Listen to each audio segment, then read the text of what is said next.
রাসূল সাল্লাল্লাহু আলাইহি ওয়াসাল্লাম ওনার কাছে আল্লাহর সাহায্য আসতো, জিবরিল আলাইহিস সালাম আসতো, তারপরেও কখনো তিনি নিজের ভাগ্য আল্লাহর হাতে ছেড়ে দিতেন না। আমাদের মতো যা করে আল্লাহ ভরসা বলে কখনো নিজের ভাগ্য আল্লাহর হাতে ছেড়ে দিতেন, বরং নিজের সাধ্যের সবটুকুন দিয়ে তিনি চেষ্টা করতেন। তারপর তিনি ভরসা করতেন কার উপর? আপনি হিজরতের ঘটনাটা দেখেন।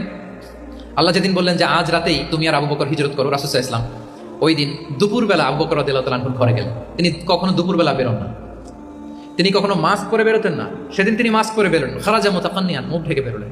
আবু বকর রাদিয়াল্লাহু তাআলা আনহুর ঘরে যেয়ে বলেন, আবু বকর আখরিজ মান ফিল বাইত, ঘরে যারা আছে বের করে দাও, প্রাইভেট আলাপ আছে। আবু বকর রাদিয়াল্লাহু তাআলা আনহু বললেন, ইয়া রাসূলুল্লাহ, আসমা আর আয়েশা একজন তো আপনার পরিবার আর একজন তার বোন, আমরাই তো বলেন। রাসূল সাল্লাল্লাহু আলাইহি ওয়াসাল্লাম আশ্বস্ত হলেন, বললেন যে আজ রাতেই আমরা হিজরত করব, আজ রাতেই। মক্কা থেকে মদিনা হচ্ছে উত্তর দিকে, কোন দিকে?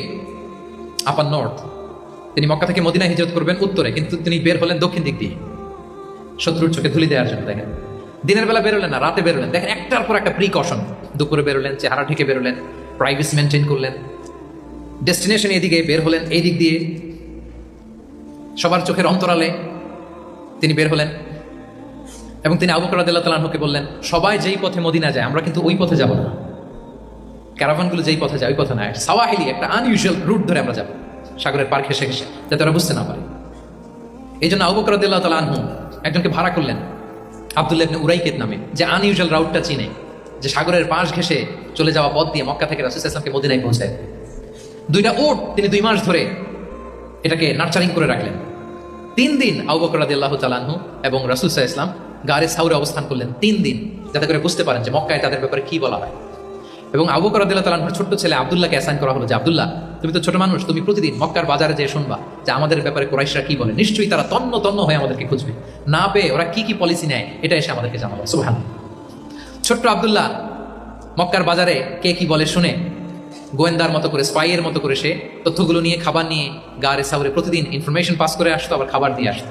আচ্ছা বলেন তো, এই ছোট্ট আব্দুল্লাহ যেই পথে যায়, মরুভূমির উপরে তার ফুটপ্রিন্ট আছে না, আব্দুল্লাহর ফুটপ্রিন্ট।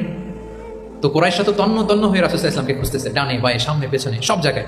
তারা যদি আব্দুল্লাহর ছোট্ট পায়ের ছাপ পায় আর সেটাই যদি ফলো করে, তাহলে ডিরেক্টলি তারা কোথায় যেয়ে বসবে? রাসূল সাল্লাল্লাহু আলাইহি ওয়াসাল্লামের কাছে, গারে সাউরে। আল্লাহ রাসূল সাল্লাল্লাহু আলাইহি ওয়াসাল্লাম কি করলেন? আবু বকর রাদিয়াল্লাহু তাআলা কি করলেন? আমির ইবনে ফুহায়রা নামে আরেকটা লোককে অ্যাসাইন করলেন, যে 3 দিনের জন্য আব্দুল্লাহ যখন তথ্য নিয়ে খাবার দিয়ে চলে যাবে, আমির ইবনে ফুহায়রা, তোমার কাজ হচ্ছে যেই পথ দিয়ে আব্দুল্লাহ হেঁটেছে এই পথ দিয়ে তুমি আমাদের ছাগলগুলোকে একটু চড়াই দিবে। তাহলে ওখানে ওই বাচ্চার আর ফুটপ্রিন্ট থাকবে না, ছাগলগুলোর পায়ের ছাপ থাকবে। অনেক লম্বা ঘটনা, এরকম একটার পর একটা প্রিকশন আল্লাহ রাসূল সাল্লাল্লাহু আলাইহি ওয়াসাল্লাম এবং আবু বকর রাদিয়াল্লাহু তাআলা ওনারা নিয়ে তারপরে হিজরতের পথে রওনা হয়েছে। এবং যখন রওনা হয়েছেন, রাসূল সাল্লাল্লাহু আলাইহি ওয়াসাল্লাম ডানে বায়ে তাকান না, তিনি কোরআন তেলাওয়াত করছেন। হি ওয়াজ রিসাইটিং দ্য কোরআন, কারণ now he is in the state of তাওয়াক্কুল। এখন